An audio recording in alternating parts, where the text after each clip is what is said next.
5वें स्कंध में महाराज मनु के द्वितीय पुत्र प्रियव्रत कथा आती है। प्रियव्रत परम धर्मात्मा, खूब भजनानंदी, भजन करने वाले, लेकिन विवाह करने को तैयार नहीं थे।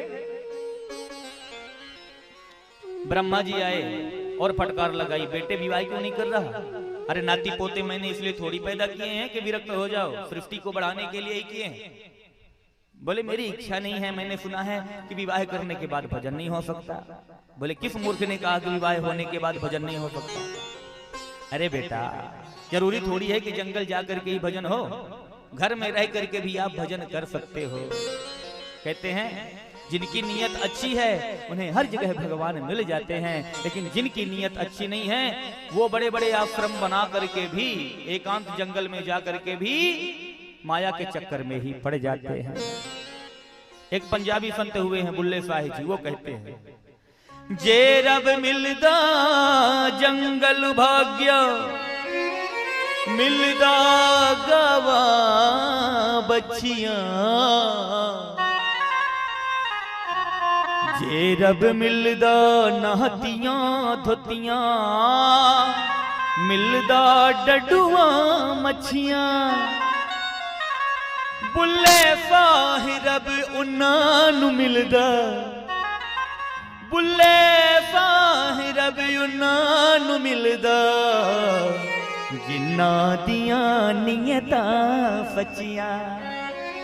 कहते हैं अगर दिन में 10 बार स्नान करने से भगवान मिलते हो तो सबसे पहले जल के अंदर रहने वाले जीव जंतुओं को मिल गए होते, सब मुक्त हो गए होते।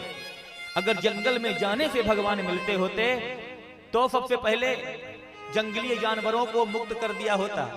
कहते हैं भगवान तो उसे मिलते हैं जिसकी नीयत अच्छी होती है। अरे विवाह कर घर में रहे, बात समझ में आ गई। प्रियव्रत ने विवाह किया, लेकिन विवाह करने के बाद एक खुरापात इनके मस्तिष्क में और आ गई। वो क्या? इन्होंने एक दिव्य रथ का निर्माण किया, तेजोमय रथ। बोले दिन में तो लोग काम करते हैं लेकिन रात में सो जाते हैं, अगर रात में भी काम हो तो संसार की दूना प्रगति हो। यह रात बेकार है, किसी काम की नहीं है। महाराज उन्होंने दिव्य तेजोमय रथ का निर्माण किया और 7 दिनों तक लगातार रात ही नहीं होने दी। ब्रह्मा जी फिर से चकराए, हे मूर्ख ये क्या कर रहा है?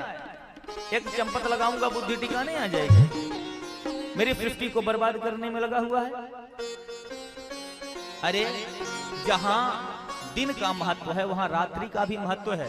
लोग दिन भर काम करते हैं तो रात्रि में जाकर विश्राम करते हैं, तब जाकर के ताकत मिलती है तो दूसरे दिन फिर से काम करते हैं।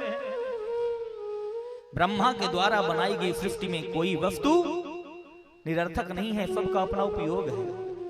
एक बागवान हाथ में खुरपा लेकर के बाग में चारा छोल रहा था। उसने देखा कि कोमल कोमल लताओं में बड़ा सा तरबूज लगा हुआ है, कहीं कद्दू लगा हुआ है। उसने कहा कि ब्रह्मा की बुद्धि खराब थी, अरे कोमल कोमल डालियां हैं, इनमें तो कद्दू लटका दिया, इनमें तो तरबूज लटका दिया, और जो बड़े बड़े पेड़ हैं उनमें छोटी छोटी अमियां लगा रखी है। क्या बताएं ब्रह्मा जी को। महाराज थका मादा वह आदमी पेड़ के नीचे आया, लेटा, हल्का सा हवा का झोंका आया और आम की एक छोटी सी अमियां गिरी और जाके नाक में लगी। नाक में लगते ही महाराज उसे दिन में ही तारे नजर आ गए, घूम गया। हे भगवान ये क्या हो गया, मेरे नाक में पहाड़ गिर गया। जैसे ही आंखें खोली तो बगल में एक छोटी सी अमियां पड़ी थी। अनुमान लगाया, हे प्रभु ब्रह्मा जी ने जो किया वो सब कुछ बढ़िया ही किया। अगर इस अमियां की बजाय ऊपर कद्दू लटक रहा होता बढ़िया पका हुआ, तब तो मेरे चेहरे का नक्शा बिगड़ गया होता। तो भगवान जो कुछ करते हैं वो अच्छा ही करते हैं, उसमें किसी प्रकार की कोई कमी नहीं है।